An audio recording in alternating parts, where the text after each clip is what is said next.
it going? Welcome back to Kai City RC. My name is David. Now this is not a Dirtmaster build video. I had no plans to shoot any build video, but I've been getting a lot of questions and comments. There's a few things that I think it would be helpful if people knew before they picked up the kit. I know a lot of you guys are going to be picking up the kit sometime soon, and so a few heads up really and initial impressions. This is a totally ad-lib video, hence iPhone, so apologies for shaky video content. Okay, so what can I tell you? Initial impressions. I don't like the manual.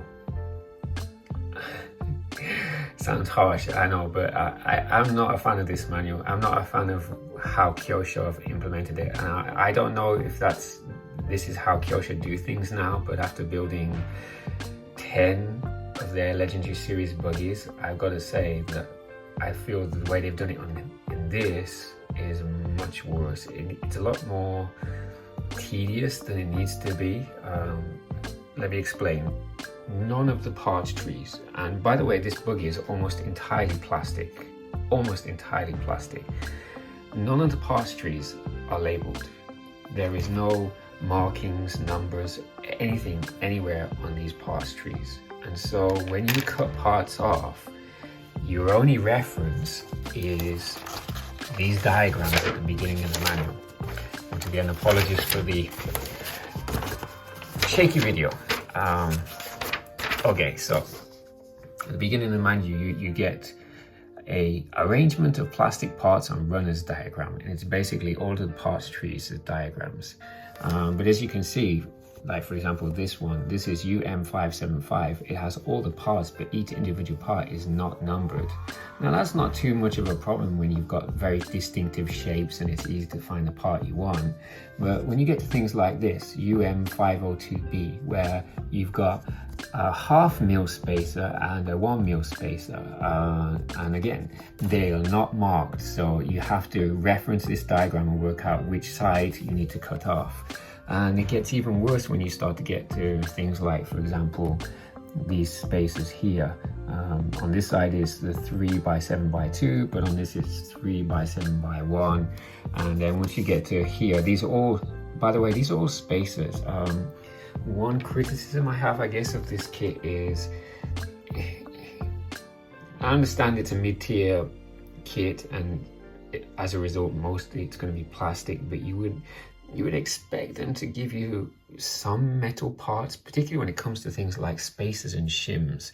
And maybe I'm just coming from a couple of high-end Yokomo builds and it's kind of skewing my perception, but most of these are suspension shims, bushings for the uprights, caster blocks, etc. You would imagine them to be metal, and it wouldn't be that expensive to do them in metal, but no, they are all done in plastic. Including, for example, something that I really wouldn't think would be plastic, and that is, for example, here, UM578, 5x7x1mm. That is a plastic spacer. Why they couldn't give you a metal one, I don't know. So that's the first thing. The manual, you're constantly having to flip back to this page to work out exactly which part you need to use. Because if you don't, then there's a good chance you might get the wrong thickness part, or you might get the wrong part completely. And again, as you can see here, you've got 1 mil spacers and 1/2 mil spacers, and then you've got some parts that are not used, but they actually look identical to parts that are used, at first glance anyway. I hope everybody understands what I'm trying to say. So that's the first thing. Heads up for anybody that's about to pick this kit up, or has got it on order, or is expecting its arrival soon. You do not get any damper oil, shock oil included in the kit. Kyosho recommends, what was it? I think it was 450 to 500 rate. If I'm looking through the manual earlier, I believe it was 450 to 500. Yes. You do not get any silicone oil, and I have to be honest, that's the first time I've come across that. Maybe it's something that is done nowadays, but I don't know. So you will need to pick up some shock oil. You do not get any thread lock included in the kit either, and of course you don't get motor, ESC, server, etc, etc, etc. So that was a bit of a surprise. You do get grease for the diff. Incidentally, the diff, it has a gasket, so if you want to, you could put oil in it. It has O-rings and gasket for the diff. But they do supply you with grease. One thing to note, in the manual it says do not over tighten the diff case screws. Yeah, you have to be very careful on how tight you do these, because I noticed when I first did it, I tightened them up snugly, but the diff just basically almost locked up, and so I needed to back the screws off a little bit in order to loosen the diff up. So just be mindful of that. What else can I tell you? The kit's spur gear is 76 tooth and the pinion is 24, and the gear ratio comes out to be, what was it? Apologies for the shaky camera.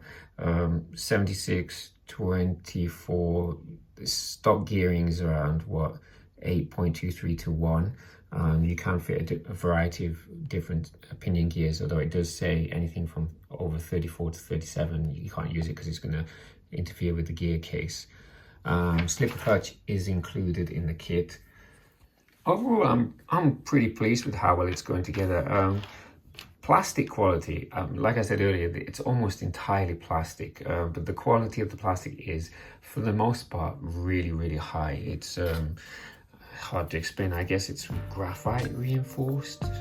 I'm not exactly sure of the technical term, but it's some of the nicest plastic I've ever come across.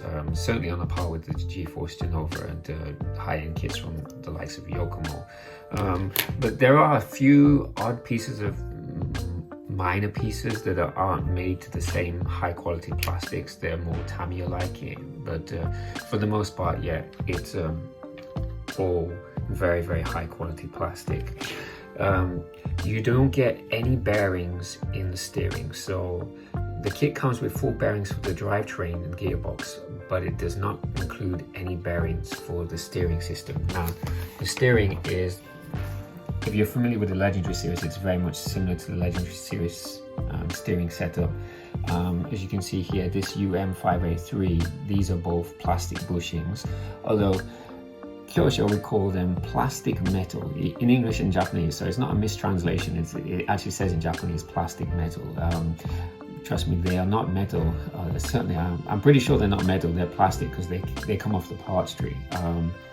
If you want to replace them, you're going to need some BRG002 bearings. I had a couple really old ones. They seem to be okay, hence the scruple there. You also get some metal flanged bushings. If you want to replace them, Kyosho do flanged bearings. I don't actually have any at the moment, but if you wanted to go full bearing for the steering, then you're going to need to pick up some bearings. Okay, so that's my kind of initial impressions. As you can see, I've got quite a bit of way to go on the build, but so far I'm really enjoying it. Well, that's all from me. I'll catch you in the next one. Hopefully I'll be able to finish this during the week and then get this out next weekend for a shakedown run and see how well it goes. I'm still debating what motor to go. I actually picked up the Goldie Man's 13.5 turn brushless motor setup, and I had planned to put that in here, but my feeling is it's going to be a bit too powerful, I suspect.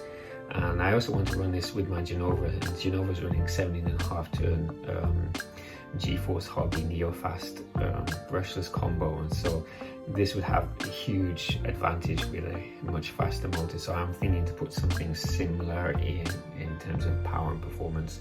We'll see. Anyway, catch you next one.